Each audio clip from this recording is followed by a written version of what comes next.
Welcome to Trail Mix, a fresh blend of what's happening at Rowan-Cabarrus Community College and in the world of higher education. It's everything you need to keep you informed, inspired, and as always, navigating forward. Welcome to this edition of Trail Mix. I'm your host, Carter Wingfield, and today we've got a great topic in store for you guys. We're going to talk about apprenticeships, what they are, how Rowan-Cabarrus does apprenticeships, and just the partnerships that we've been able to create with some of our local companies. So we've got a couple guests with us today. I'm going to kick it over to them to introduce themselves. Hi, good morning. I'm Kerry Motley. I am a business services account manager in corporate and continuing education department. Also serve as the apprenticeship director for the college. So in addition to providing corporate training for our two county areas, I also oversee all apprenticeships that flow through Rowan-Cabarrus Community College. One of our partners in our industrial maintenance consortium apprenticeship program is Austin Shrewsbury and Martin Marietta, and they're here to join us today to talk about what their experience has been like in our program. Thanks, Kerry. I'm Austin Shrewsbury with Martin Marietta. I'm the shop manager at our Salisbury shop. Martin Marietta is a leading supplier of building materials, including aggregates, which is crushed stone, cement, ready-mix concrete, and asphalt. We have operations in 28 states, Canada, and the Bahamas. We're a publicly traded company on the S&P 500.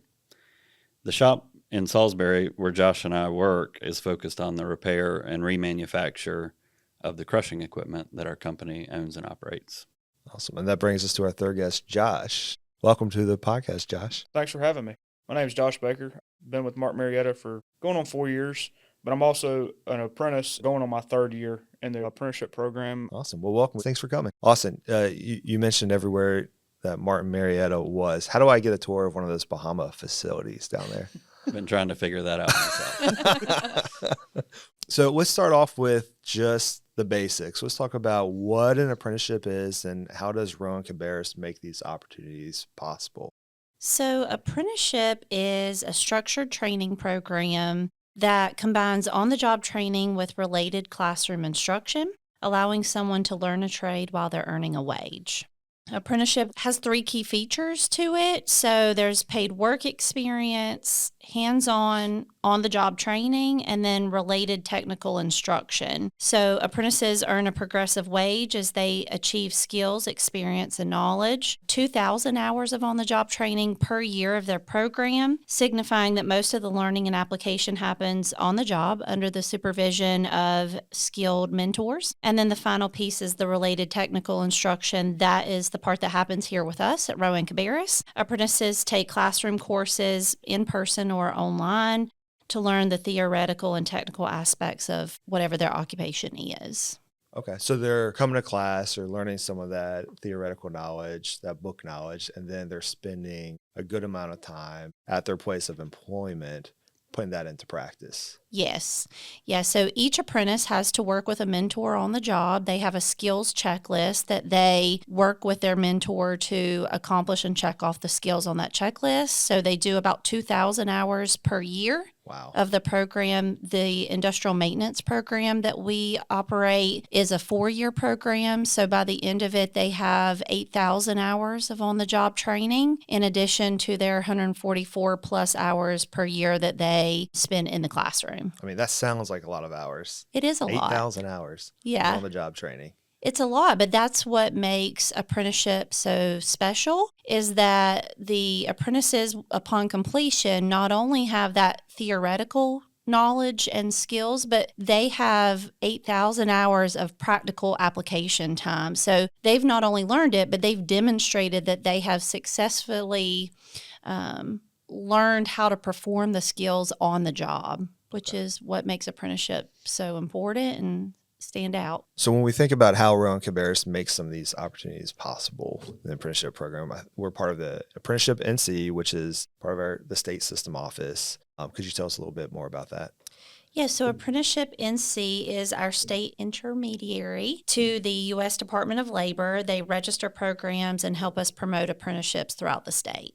Awesome. So next, Austin, how did Martin Marietta get connected with Rowan-Cabarrus? It's funny, I actually became connected with Rowan-Cabarrus through a podcast. Really? Really. I had received an email back in 2022 from a group called Practical Machinist, who operate a forum in the machining world that sends out usually like a weekly email. And I saw a bold headline that said Rowan-Cabarrus Community College, which piqued my interest. So I went ahead and clicked on it and watched the podcast. And the title of the podcast was about bridging the skills gap in skilled trades. And on the podcast was Craig Lamb, who at the time was VP of Corporate and Continuing Education. And after the podcast, I found it really interesting because we were trying to bridge that skills gap. And I reached out to Craig, and he invited me to the Advanced Technology Center in Kannapolis, where he introduced me to David King. David King is my boss, the team lead for business services in the Corporate and Continuing Education Department.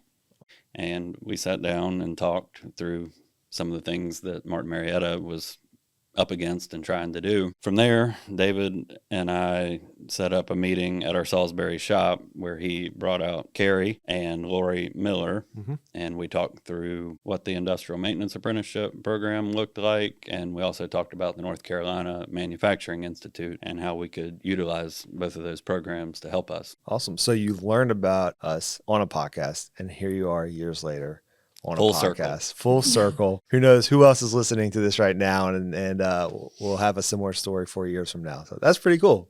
It is. Yeah, that's awesome. So thank you. Kerry, what other partners, types of industries or companies are involved in apprenticeships here? So I mentioned Mechanical Trades of the Carolinas, the local union 421.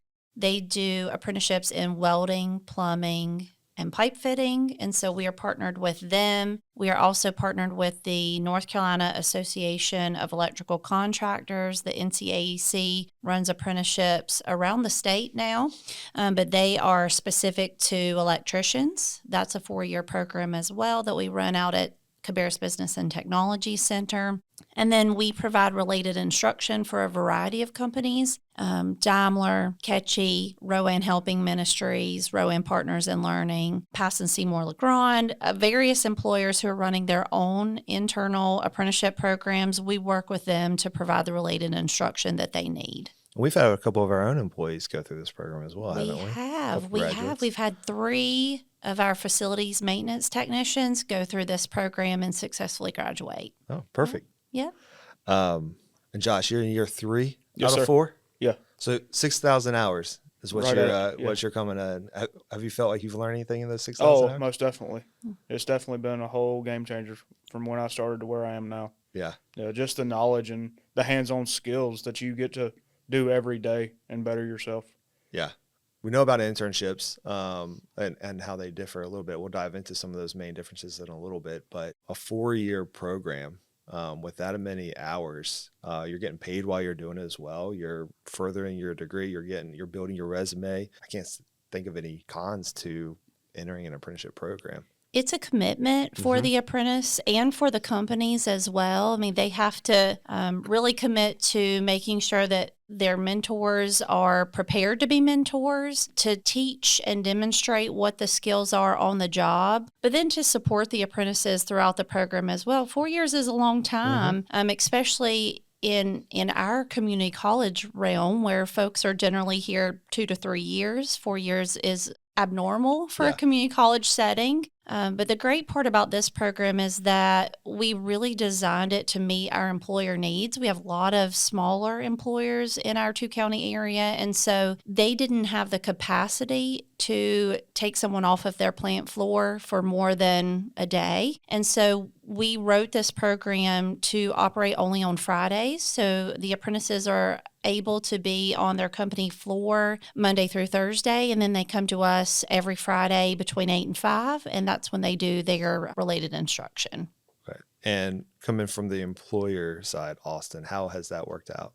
It's actually worked out really well. Our typical production schedule at the shop is a 4-day work week with voluntary overtime a lot of times on Friday to meet high demand when it's there. Having classes on Friday works out really well for us to be able to not have those apprentices on the floor during that time. Nice. Now, how does internships differ from apprenticeships? What sets apprenticeships out? So apprenticeships and work-based learning are both forms of work-based learning, but they differ quite a bit in structure, duration, pay, and purpose. So apprenticeships, the purpose is to train someone for a specific occupation or role. It leads directly to a career. Most often already employed in that position, and they're being trained up by their employer and a mentor to perform that specific trade. Internships, the purpose is to provide short-term work experience, usually for exploration or resume building purposes. Apprenticeships are more structured and formalized. They are registered through the U.S. Department of Labor. They include paid work experience in classroom instruction. Not all internships are paid. They're a little bit less formal. Apprenticeships generally are a year or more in length, while internships are shorter in duration.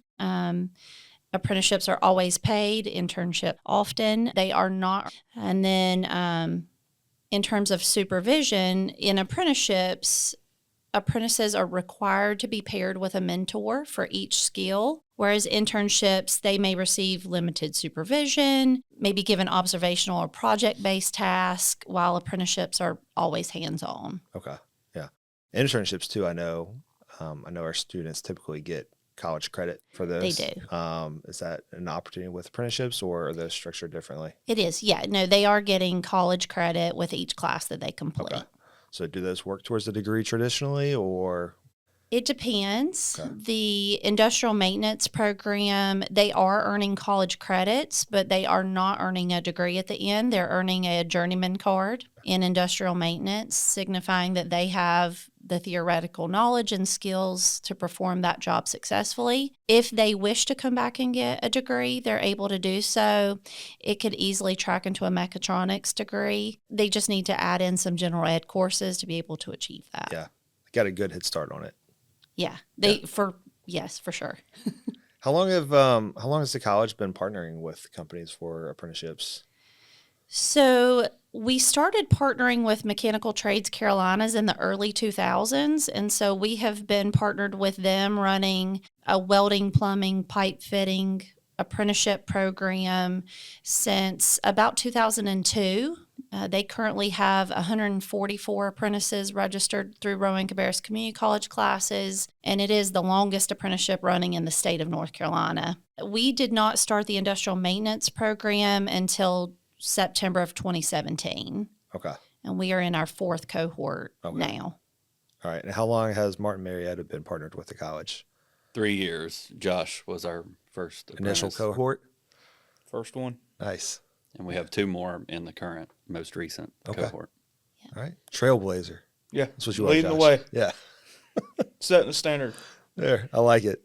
So what does this program mean specifically for our students and our local employers? Apprenticeships generate a positive return on investment for employers. Apprentices typically earn an average of about $1.47 for every dollar invested from a company. So there is good return on investment for employers participating. They have also found that apprenticeships reduce turnover and create a more diverse workforce. 92% of all apprentices who complete a program are retained as full-time permanent employees a year or more. So good returns. Yeah, I mean, that makes a lot of sense. If as an employee, you see your employer investing in you and wanting to grow you as an employee, like there's building that sense of loyalty there. Right. Yeah. And I think that's a big motivator for companies in our area. I would think that's a big Martin Marietta motivator as well. Absolutely. You want to certainly keep all of the employees that are good, for sure. On the mentor side of things, have you seen any benefit to setting up some of your employees, some of your staff to be mentors? Has that benefited them? I think we already had a lot of that culture in place, Uh-huh. more informally. Although I think what the apprenticeship has allowed us to do is do a little bit more cross-training between the departments inside of the shop and get exposure in each of those areas to have a more well-rounded employee. So for those that are listening out, how do you know if an apprenticeship is the right fit for them? I think if an employer can answer yes to any of these 3 questions, then apprenticeships are likely a good fit for them. Number 1, do you have employees that you'd like to grow and invest in? Number 2, is critical knowledge at risk of being lost to retirement? And number 3, are you able to recruit the skilled, diverse workforce that you need? If they can answer yes to any of those 3 questions, Not all of them, apprenticeship, any of them. Any of them, yeah, any or all of them. Yeah. If they can answer yes, then I think apprenticeship would be a really great fit for them. If you can answer yes to all of those, run here. Yeah. Yeah. Absolutely. I think we were in that boat 3 Yeah. years ago. That's when we first heard about it. We were looking at all three of those Yeah. things. Perfect.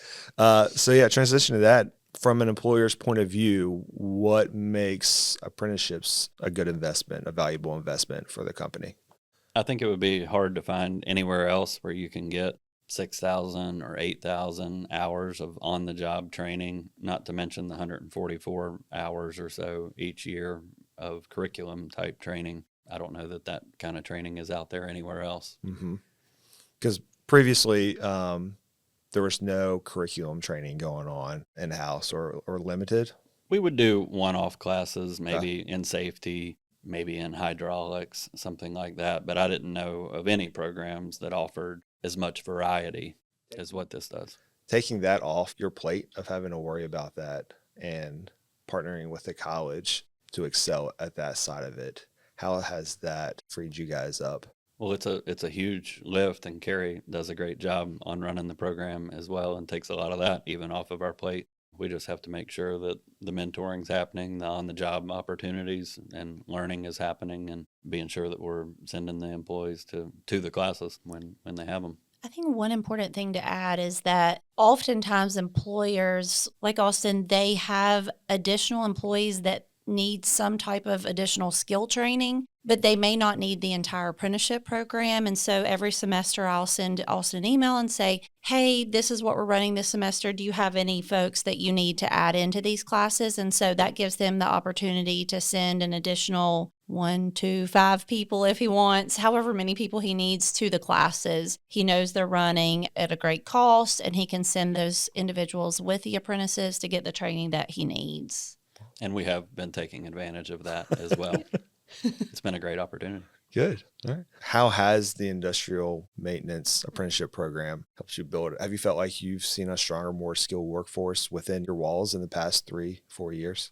I definitely think I've seen the development in Josh. The other two are just starting, so there hasn't been a lot of development so far in credit to the program yet, but I fully expect that will happen. Have you heard from other employers about the quality of their work as a result of these programs?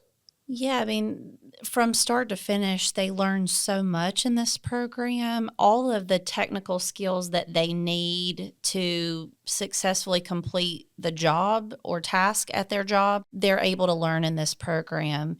When we designed this program, we asked all of the employers to come and sit at the table with us and tell us exactly what they wanted a trained journeyman to know at the end of a program. And so we literally built the classes off of the skills that they wanted them to have. Most of the classes we were already running. There were a few that we had to customize, but for the most part, we took our regular curriculum programs. We took out some of the labs because they get that on the job, and they're taking essentially the same curriculum classes that any of our other students would take. Nice. That gives them the opportunity because we don't just have hundreds of trained people hanging out in the sidelines waiting to be sent to employers anymore. They really have to grow their own, and that's what apprenticeship is. So, okay. Josh, for you personally, how did you get involved with the apprenticeship program to begin with? What made you decide this is something that you wanted to pursue? So it was probably 6 to 8 months before I had started. Me and Austin had sat down and talked about it in our yearly review that we get every December. I knew he wanted to invest in me, so knowing that, I knew I had everybody on my side to push me. And whenever I started classes, it was great. I mean, just the knowledge that you earn not only at the college, but on the job, all the training that you get to do, all the different skill sets that you get to learn, it just makes a great employer. You know how to accomplish that task on your own without having to ask for help, because you've had that training, you've had that experience. And being a low man on a totem pole, and then 4 years later, you've got a well-rounded individual that's done all this training, it kind of makes him stand out just a little bit more that he did it on his own. You didn't have to do it for him. Yeah. But I know that, I mean, we talk all the time about how the apprenticeship's going, but knowing that not only he invested in me, but the whole company invested in me, makes you at ease and makes you comfortable with doing it, that you're not stressed to go to class, and you know that they'll work with you, they'll help you along the way, and they'll do anything they can do to help you succeed in the program. And what's next after you finish this apprenticeship program? What do you see yourself doing? Pursuing an associate's degree. I don't know exactly in what yet, but just to further my education. Yeah. And just down the road, do you see yourself in one of these mentor positions, being able to provide that same sort of mentorship for the next person that might be coming up? Oh, most definitely, because you always want to be the leader that you wish you had. So going ahead and gaining that experience, and then start talking to the younger ones coming up about what they need to do to build their leadership and what they need to do to get that experience. So it's always learn and grow at the same time. Yeah. I think there's this idea of like you lead how you were led. Right. And obviously there's exceptions to that idea, but this apprenticeship of growing your employer or your employees, having them turn around and become mentors to your new employees, it feels like a very strong pipeline. Well, I think Josh is already making an impact in that and already mentoring the other apprentices because all three are in his work group that he typically works in on a regular basis. And both of the other apprentices, Ethan and Jagger, they're both newer employees where he's sharing his knowledge already on what he's learned and helping them to grow as well. Yeah, you've walked that road. Yeah. Yeah. Yeah, it's a fun road to walk, though, especially learning all the knowledge that you get. Yeah. And not just on the job training, but the leadership skills that you learn on the way. Absolutely. Well, we hope this can be inspiring to other companies that might be out there. I think, Kerry, I'd be curious to know, this program is pretty robust. It feels like it's been around for a while now. Where do you see it going next? So we're definitely going to continue running cohorts. We like to start a new cohort every August. So hopefully next August we'll be able to start another cohort as well. I'd like to grow into other occupation and trades as well. So having an in-house welding apprenticeship program is something I think will come soon, possibly machining. But in addition to that, starting some pre-apprenticeship programs as well, those feeder programs that can lead into apprenticeships with our partner companies. So this summer, we are looking at starting 4 pre-apprenticeship programs here at the college in conjunction with Rowan, Salisbury schools, Kannapolis City schools, and Cabarrus County schools. We're going to offer pre-apprenticeship summer camp type opportunities to high school juniors and seniors. We'll start with 4 programs this summer: welding, machining, mechatronics, and automotive classes. And students, those high school juniors and seniors, will be able to come to us in the summer, earn some college credit, be connected to employers, get some on-the-job, hands-on training with them. And so that then if they are hoping to go into a formal apprenticeship program upon graduation and they complete a pre-apprenticeship program, they will be able to get 2 years of their tuition paid for by the state of North Carolina. Wow. That is insane. That's amazing. A great benefit. Yeah, for sure. And it sounds like we're connecting high school graduates directly with employers, setting them up on a great path. Yeah, that's how I see this program moving forward. I think we're just continuing to work with partners like Austin to develop these programs that are meaningful to our employers. And then the logical next step then is to connect them with high schoolers, those folks who they can hire and grow within the programs that they're building. Yeah. So next opportunity for a company to kind of get connected with Rowan-Cabarrus for apprenticeships. Apprenticeships start in August, cohorts start in August. So they need to connect with you this winter, now. Okay. Yeah. All the time. Yeah. Anytime. Call me. How, for cohorts, how many apprentices make up a cohort? In our 3rd year class, we have 6. Yeah, there's 6 of us. Yep. In our cohort that we just started this August, we have 9. I like to start a cohort between 8 and 10 folks. Sometimes we have some attrition there. So I like to start them between 8 and 10 students. I think that makes a good class. Yeah. They're not 20, 30 students. They're definitely much smaller. So are you guys pretty tight group, Josh? Oh, yeah, most definitely. Okay. And it's great. Being a smaller group, you get more hands-on. You're able to do the stuff multiple times and have everybody do it by themselves, basically, to show that you can do it. But it's real nice just having a smaller group, not a large group. But all of us in that group, we want to be there. we're not forced to be there. We want to be there. So it makes it even better learning-wise inside that classroom setting. And you're coming from different employers at the same time, correct? So you're able to kind of talk about shared experiences, different experience that y'all have with different employers, what you've learned with one employer and how that might be something that you haven't encountered at Martin Marietta. It feels like it just accelerates the most growth, definitely. the learning. So we've learned a lot from each other in that apprenticeship of what our strong points and what our weak points are with each other and how we can grow together. Yeah, that's awesome. Kerry, so what's the first step for a company trying to get involved or for an individual who wants to get involved in an apprenticeship program? They can send me an email. My email address is kerry.motley@rccc.edu. I'll be happy to answer any questions that they have. Okay, perfect. Thank you, Josh, for being here, Austin for being here, Kerry for being here and bringing them on board with the colleges. This has been a really fun conversation. Apprenticeships do offer a powerful way to gain experience, earn income, and build a career all at the same time. To learn more or explore how to get involved, visit www.rccc.edu/apprenticeships or contact Kerry Motley at kerry.motley, that's kerry.motley@rccc.edu. Thank you all for being here today. Thank you. Thank you for having us. We appreciate the opportunity, and we appreciate the partnership with Rowan-Cabarrus.